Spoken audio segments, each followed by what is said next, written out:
On today's episode of the TFD Performance Podcast, we talk about everything you need to know about training in the heat. We talk about our body's physiology and how we respond to heat, the impact that heat can have on our health and performance, as well as some strategies that you can implement to get the best out of your training and to adapt to training in the heat. It's a really interesting podcast, so I'd encourage you to listen up, especially if you live and/or train in hot environments. Hello.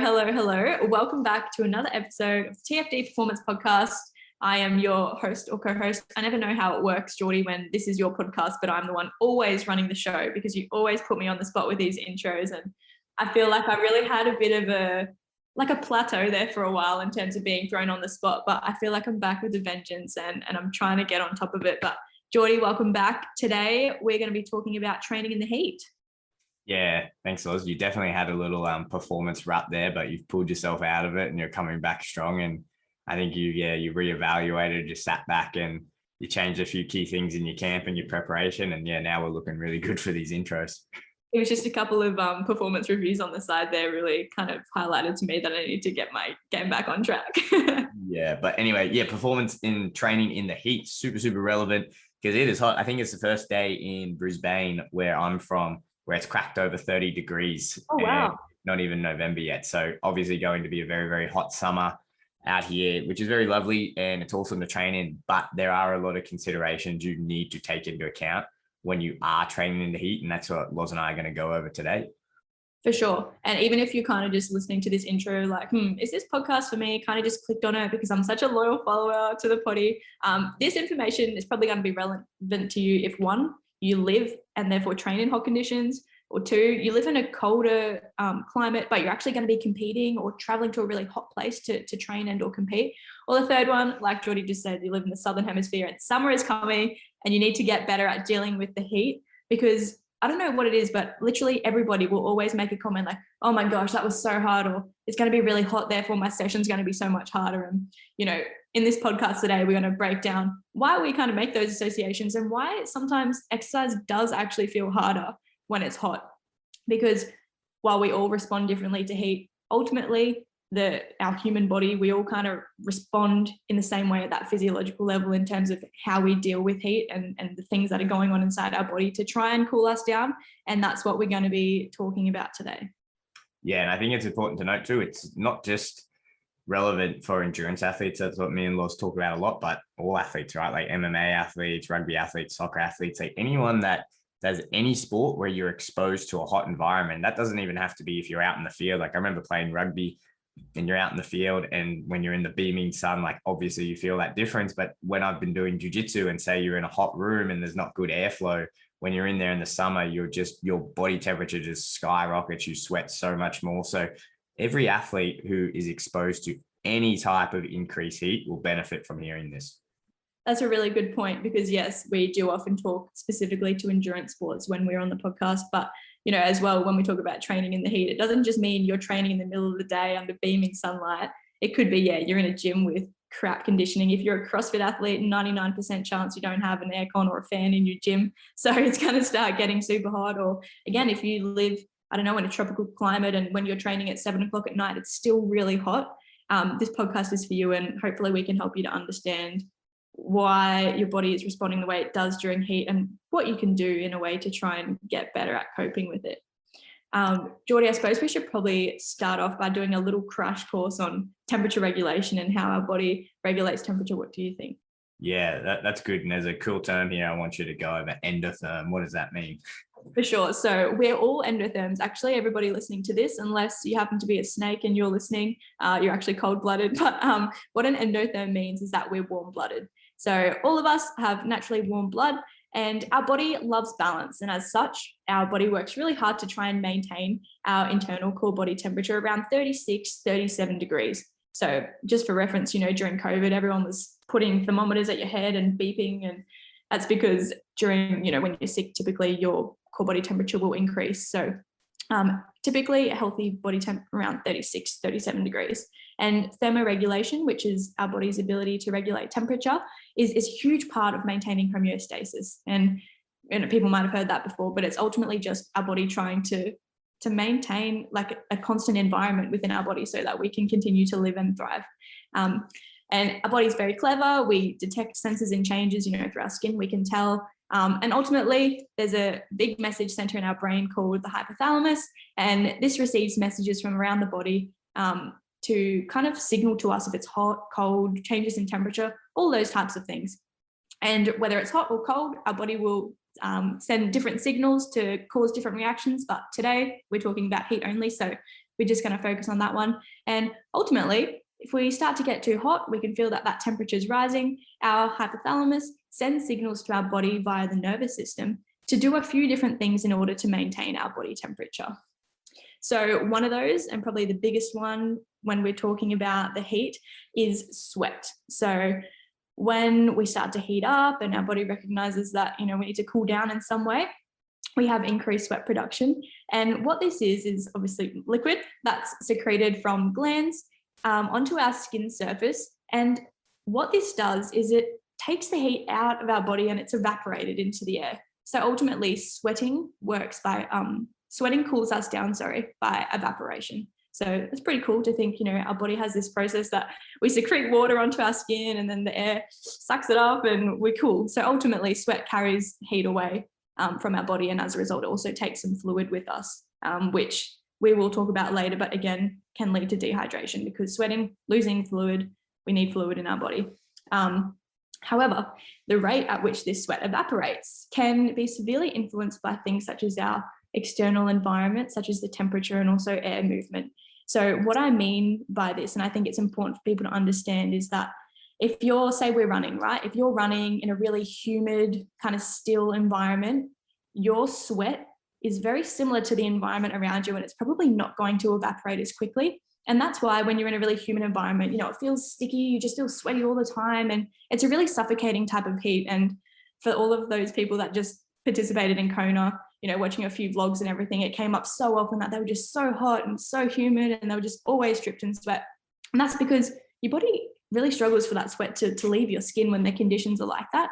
However, if you're running in, say, like a dry environment, or maybe you've got a really nice kind of headwind coming, that's going to help facilitate that sweat loss and therefore cool you, have a more effective kind of cooling effect in terms of that sweat is actually properly evaporating off you. Yeah, I think a cool point to add there is when we talk about sweating and why it's so important to understand, I always use the example that humans are the most efficient sweaters in all of the animal kingdom. And the evolutionary theory of why that is that when we were in the savannas of Africa, we would literally run after our prey. Like we were endurance athletes back then and we would run after our prey. And the theory was that because humans got so good at this thermoregulation and sweating process, because we could cool ourselves more efficiently by doing what Loz is saying, by putting sweat on our skin and then endothermically evaporating it off, and give that word endothermic a Google if you want to understand what that means and why that makes us cool. But we could do that more efficiently than the buffalo or the gazelle or whatever it was that we were chasing. And that animal eventually, after however many kilometers or miles of running, would just overheat. And we'll talk about all the negative impacts of what happens when you overheat, and it would drop down and we'd eventually catch up to it and then we would hunt and eat it. And if we put that back in the modern day, and we'll talk about it, nowadays you see this a lot when you're out in races, especially if you're running in the summer. You see a lot of these gazelles or whatever when we're out running on our footpaths, right? Like you see people overheating and you see all of these same functions. Like you see a deterioration in their performance, even though they're going out for a casual run. And it's very, very interesting. And it all comes back to how our body regulates our body heat. And the way that humans do it is by sweating. And in all of the animal kingdom, we are by far the most efficient at that. Very pleased to hear that we are the most elite species on the planet in terms of sweating. And we're probably also the only ones on the planet that also have deodorant for that exact purpose. So I suppose it makes sense. And, we all, like you just mentioned, there's different people out there running. The amount of sweat that we would lose is very individual. And, yourself, Geordie, would have a different sweat rate to what I would, to what an elite athlete would, to, everyone sweats differently. But it's not uncommon for people to lose up to 1 liter of sweat per hour, which if you think, you're out there maybe for 5 hours or something, that's quite a lot to be lost. And just because I was interested and I found it when I was kind of prepping for this podcast, but the highest apparently sweat rate reported is 3.7 liters in an hour. And that was by someone that was participating in the Olympic marathon quite a few years ago. But that's pretty hectic to think 3.7 liters lost in 1 hour. Not sure how they measured that, but that can give you a bit of an understanding into how much fluid our body is capable of losing when it's hot and trying to regulate temperature. Yeah, I mean, like, I guess my initial response was to go, wow. But now that I'm thinking of it, I definitely have athletes that I've done, say, weight cutting with. And that's even in a bit of a dehydrator. If we've water loaded them properly, they're still dehydrated. But I've had athletes lose 3 liters in an hour. It's a big one when your weight cutting is about 2.5. I think for the average human, you're probably not going to get up to that. And the average athlete, you're probably going to sit anywhere between half a liter. And then once you get above to the higher end is probably 1.5 to 2. Anything above 3, that's a crazy high sweat rate. It is. But in saying that as well, it's important to state, and I know, Geordie, you've mentioned it on the podcast before, and I'll get your take after I've made this comment, but, I just said we can lose up to an hour a litre, but as exercise continues and as we become more dehydrated, whether that's from inadequate fluid intake coming in and or excessive sweat loss, so we're losing too much fluid, our sweat can become quite thick due to losing our plasma and due to a decreased blood volume, which then can reduce our sweat output. And also, gradually over the time, we lose less fluid. So yes, okay, maybe we might start losing a litre per hour, but as our body heats up and maybe we're becoming dehydrated, our body is becoming less effective at regulating temperature because we don't have as much water in our body to also lose. So, Geordie, I'll get you to go into this because I think you're extremely good at explaining it. I remember from a previous podcast, but just to remind yourselves that, hydration really is so important because our body is not the same from first hour to the 7th hour of exercise. We're continually changing, and if we don't have enough water in there to lose, okay, we might become, extreme heat stress because we don't actually have the potential to try and regulate our temperature through things such as sweating.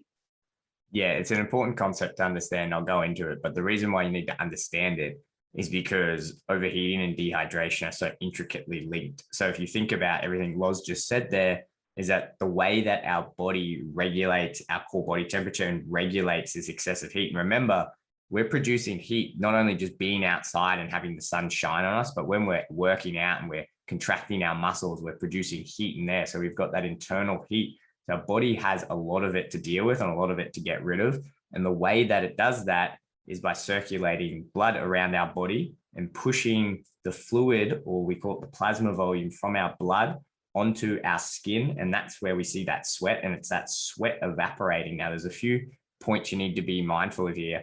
For your body to cool, that sweat needs to evaporate, which is a big consideration when we're talking about in the heat. Like Loz was saying, if you've got still air around you, and say this, you see this a lot, say if you see people running in the gym on a treadmill, and this has definitely happened to me when I've done long runs on there, you see dripping sweat, and you would have walked past, and you see this in the sauna as well when guys are cutting weight, they just drip, drip, drip, drip, drip. And that's not necessarily a great sign because it shows that that sweat is not evaporating and that all they're doing is losing fluid from their blood, from that plasma volume, and they're not effectively cooling. So they're getting more dehydrated, but not getting the cooling effect. This is why you see many athletes say if they're riding a bike inside or running inside on a treadmill, they stick a fan in front of them. They stick a fan to get that air to circulate because that helps encourage that evaporation. And so, yes, you are becoming more dehydrated, you're losing, but at least you're cooling and you're putting off that effect of overheating. And the way that works and why that becomes so problematic in the long term, like Loz says, as you keep losing fluid,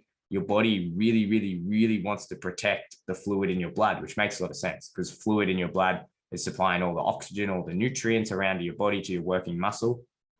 But there will be a point, and we call it the critical point, where your body isn't going to give up any more fluid from your blood because it needs it and it's going to get thicker. So it starts shifting fluid from the inner parts, the deeper parts of your body. What really happens, it's called an osmotic pressure. So when your body gets to a certain point of dehydration where you lose enough fluid out of your blood, there's an osmotic pressure, which just means a difference in concentration gradients of all the electrolytes and different fluid compartments that push more fluid, more water from deep inside your body into your blood so your body can keep circulating, and which is really good because then you can keep circulating blood around, you can keep cooling yourself.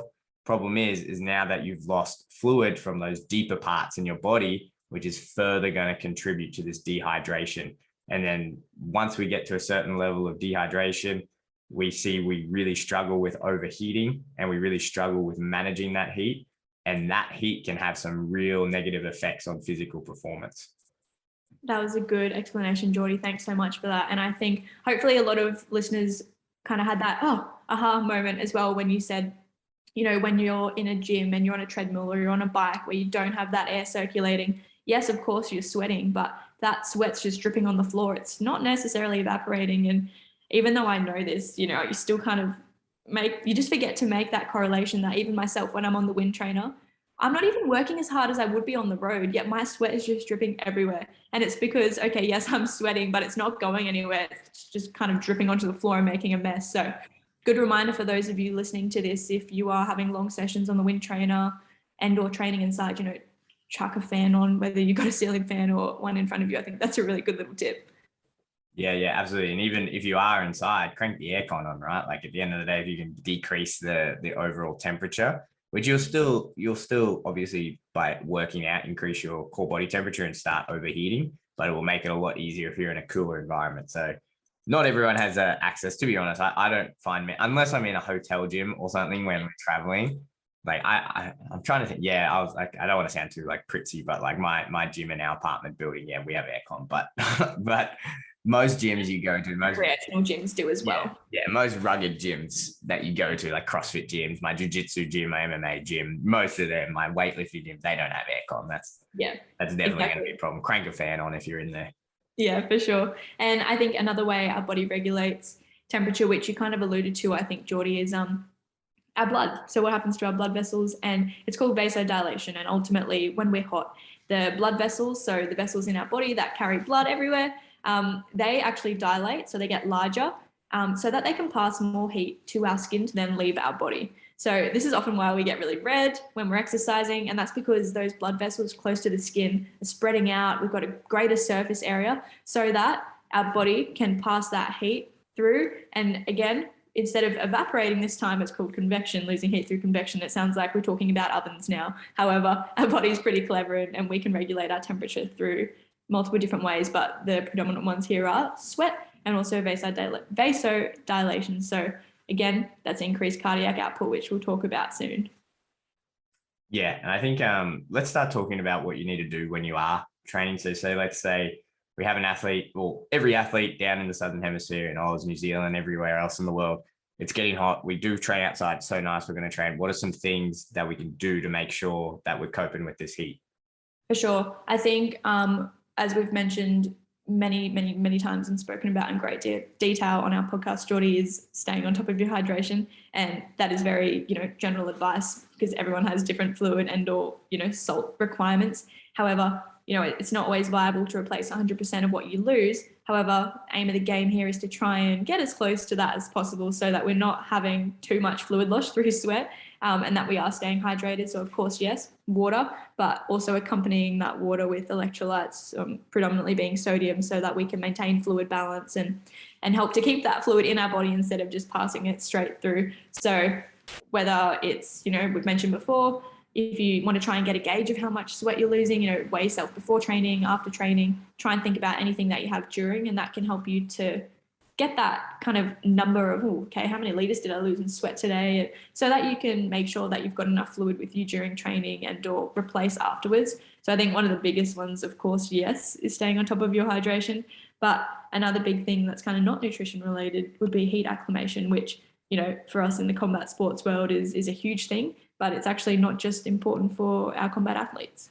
Yeah, and it's growing so much more, say, in the endurance space. And I see it a lot. Athletes will do a brick session where they'll go for a ride and go for a run, and then straight after they'll jump in the hot tub. And that's shown to have benefits because your body gets better physiologically at sweating. You get a faster onset of sweat. You lose more sweat per hour of time, which means that you're better at handling that heat, where the catch-22 with that is that you're losing more fluid. So you have to stay way more on top of your hydration. However, the benefit of being heat acclimated is that you're likely going to lose less electrolytes.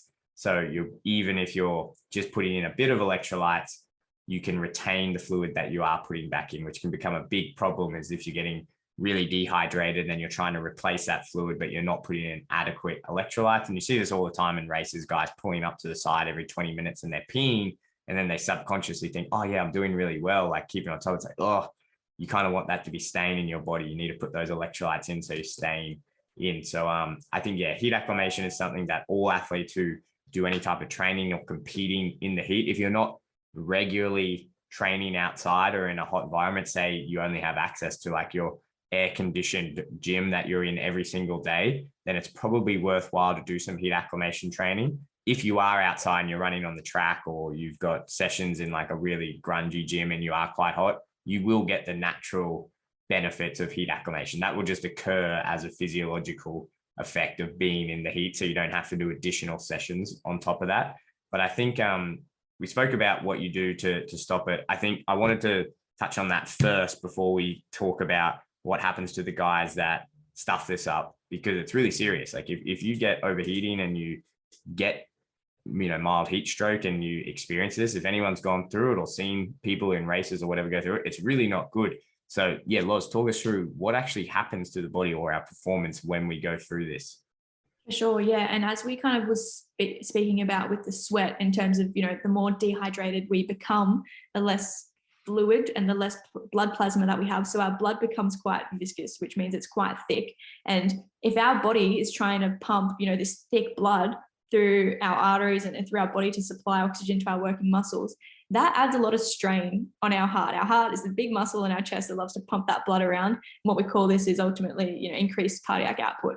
And as a result of that, you might notice if you've got, Garmin on or a smartwatch, your heart rate's probably going to start to increase, and that perception of effort is going to increase. So, before we talk about some other factors, I think realizing that, okay, well, as you become more dehydrated and you're losing fluid, yes, of course, you're becoming dehydrated, which everyone's aware of, and you might feel faint, lightheaded, all those types of things. But the strain that's putting on your cardiac, on your cardiovascular system is huge, trying to push this thick blood through our body. And it also results in sometimes, less oxygen being delivered to our muscles as effectively. And all of these things as well are contributing to that fatigue that you feel, maybe feeling lightheaded, that increased perception of effort. And it's really easy to associate those symptoms purely with losing water. But it's okay, understanding that why we feel like this is because our blood ultimately is starting to get a bit thicker from not having as much fluid in. So that's a huge thing. And again, as well, our body produces byproducts when we're creating energy, breaking down, say, glycogen or fatty acids to produce energy. And ultimately, every process in our body kind of creates a little bit of heat. But something that's been shown to happen during the heat is increased plasma in our blood. And that's due to, we've got less oxygen floating around. If anyone remembers from a previous podcast, we've spoken about aerobic metabolism and anaerobic metabolism. Aerobic metabolism is when you've got oxygen present, and anaerobic metabolism is when you don't have oxygen present. And lactate or lactic acid is a byproduct of that anaerobic system. And when we are feeling great heat stress and we don't have, as much oxygen traveling to the body, our system, even if we're trained really well, we might start shifting over to that anaerobic side. And as a result, we've got increased plasma in our bloods, because we've got that decreased oxygen to our muscles, and that can also build that kind of heavy feeling in our legs. Again, feeling fatigued, feeling tired. Another one as well, speaking about metabolism, is actually the shift in energy metabolism that can occur under heat stress, which is quite interesting. And I did like a little bit of research before this podcast just to kind of find out and, consolidate the facts. But quite a lot of studies actually found that an increase in muscle glycogen utilization and decreased fat concentration. So for example, again, highlighting that we've got a greater carbohydrate use over fat for energy, because again, we don't have that oxygen in our system, and breaking down fats often requires having a bit more oxygen and working at a slower pace. So as we become dehydrated from heat stress, our perception of effort is increased. We're having to work harder with less oxygen on board. Our metabolism is also shifting. And again, increased use of that muscle glycogen is attributed to the increase in anaerobic glycolysis as a result of no oxygen present. So, we've got a greater reliance on glycogen. And if you maybe didn't fuel up properly, or you haven't fueled properly during your training, you're going to, say, hit the wall sooner than normal, because your body is relying so heavily on breaking down your glycogen stores or any circulating blood glucose that's flowing through your body. So again, placing a greater demand on energy when we are under heat stress. Yeah, a great way a sports doctor put it to me once was, you need to remember that heat in the body can denature proteins. Like if we are exposed to too much heat, it can literally denature the proteins that make our body. So when you're thinking about heat illness, heat stroke, or overheating, you need to appreciate that it's a huge stress on the system. It's a huge stress, and every single bodily system is affected to one degree or another. And no body system escapes it. Like Loz is saying, that even if you're doing mild to moderate exercise where you would normally be in a very aerobic zone, you're, well below your aerobic threshold, all of a sudden, if you're overheating, you could push up into those areas where you're above the threshold. And then all of a sudden you're using these carbohydrates, you're producing more plasma lactate, you're feeling more tired than what you normally would. And then all of a sudden this easy run isn't no longer an easy run. You're building up lactate, you're producing that hydrogen ion that causes that acidic, heavy feeling that we all feel. You're getting all these metabolic byproducts. All of a sudden your heart rate goes through the roof because we're becoming dehydrated. Our cardiac output is increasing, and in a way to stabilize that is our heart rate has to go up to match the losing fluid and to keep that stroke volume. The thing is that a lot of people don't appreciate that. And this is why you see in a lot of races when you coming around, even if people are going slower or something, you see them with like ice, right? Like there's a really popular thing now is that they get those ice hats, and it's an attempt to stop overheating. And this is why it's so important. And it's so important that you're smart if you're going out and you're training in a hot environment, even if you are on top of your hydration. Like you can very, very much so be on top of your hydration and get your fluid in, but still be exposed to direct sunlight and not getting shade and still experience an increase in core body temperature. You will still be sweating. And even if you are meeting the demands of that sweat loss, your body can still be overheated. So you need to be very aware of this, and you need to do your due diligence and do things that we were talking about to help yourself deal with these and cope with training in the heat or competing in the heat, and do things like heat acclimation. So if you are in that environment and you can't get away from it, help your body be better at it. Mm-hmm. And I think as well, just listening to this, whether you go away and change anything that you do or not, understanding why maybe, okay, you went on holiday and you were trying to go for a run and your heart rate was higher than normal, or you just felt like it was so hard and all you were doing was, something that would be relatively easy for you. When you understand this and you understand the strain that heat has on our body, I think it also just helps you to understand better, or like to interpret your results. Or if you're reflecting on your training, it's not, okay, I lost fitness overnight. It's, okay, my body is trying to respond here to the heat. And, I experienced that firsthand when I was in Mount Isa at the beginning of the year, Northwest Queensland, 42 degrees on a good day, trying to just even go for a 4K run. Or when I was at CrossFit, my heart rate was, up to 200 sometimes. And I'm just, this is ridiculous. I'm not unfit, but the strain that intense heat had on my body it took me so long to get used to. But on the plus side, speaking about heat acclimation, I know for a fact that it works, because when I came home and I was training, I felt so good. Everything kind of just felt a little bit easier. And in a way, it's almost like altitude training, but for the heat. I mean, just for those people that are, have a huge race coming up or a huge event in a really hot climate or a whole country, something that's really different to where you are.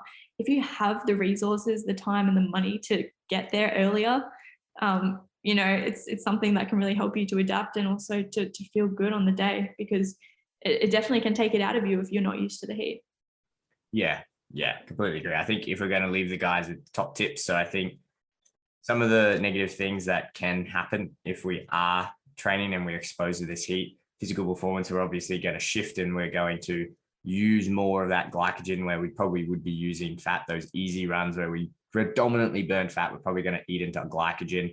We're going to switch over to our anaerobic system, which is going to produce that lactate. We're going to produce that hydrogen ion. So we're going to be feeling heavy, feeling a bit more fatigued. That's completely normal if you're experiencing this. Again, there's also that extra heat stress on our heart, our cardiovascular system. Like Loz was saying, it's very normal for your heart rate to go through the roof. I think for anyone doing this, ease into it, right? Like ease into training in the heat. Don't expect to go balls deep and jump in. I remember coming back from, I think I was in Canada over Christmas last year, and I came back to Melbourne and there was an 80-degree Celsius, 80 degrees Celsius difference. I was in -40 to +40. And I remember going out for a 10K run, and I think I lasted probably 3 kilometers, and I turned around and walked home and then just sat in a cold shower. And it was horrible. So you have to slowly ease yourself into it. Ways that you can do that, obviously we're talking about gradually build up. If you're used to running 10Ks, just wind it back, put your ego to the side. You can still get the good adaptations, good training benefits. Use a cool room if you can. If you've got access to a gym that has a treadmill or whatever with air conditioning, use that. If you're doing it at home or wherever, make sure you got a fan to help evaporate that sweat to make sure that you're effectively cooling. You can get really good clothing. You can get wicker clothing that can help evaporate that process. It doesn't just, everyone knows when you get those shirts, they just feel logged and heavy, but you can get really good workout shirts that help evaporate that sweat. Again, using things like ice and slushies and things like super dupers if you're out for extended periods of time, and you can take like an esky or something. And then obviously being on top of your hydration, making sure you're staying on top of the fluid and the electrolytes, making sure you're staying adequately hydrated is going to be your best bet of dealing with the heat. That's awesome. Yeah, good summary, Geordie. And I think let summer begin for those of us down in Southern Hemisphere. Yeah, bring it on. I'm glad I'm going back over to North America for a while the next couple of months, to be honest, because it always makes you, like you said, Loz, it always makes you feel better, because I always train for a bit here in the heat. And then I always go over there and then you just smash PBs, and you got to remember that. You got to come back to the stinking hot weather that is home. It's a kind of temporary confidence boost. Yeah, that's it. All right, Loz, until next time. Thanks, Geordie. And there it is, another episode of the TFD Performance Podcast. If you like this episode and you enjoy our content, then you will absolutely love our new TFD Performance Hub. Our first course on the hub is the Performance Nutrition for BJJ course, which is perfect for grapplers looking to master their nutrition. And if you follow the link in the description, you can even snag 40% off that course. This podcast will be available through the podcast app, iTunes, Spotify, YouTube, and if you follow along our socials at @the_fight dietitian, you can see all of the best bits from our podcast episodes. Thanks for listening in, and I'll see you guys for the next episode of the TFD Performance Podcast.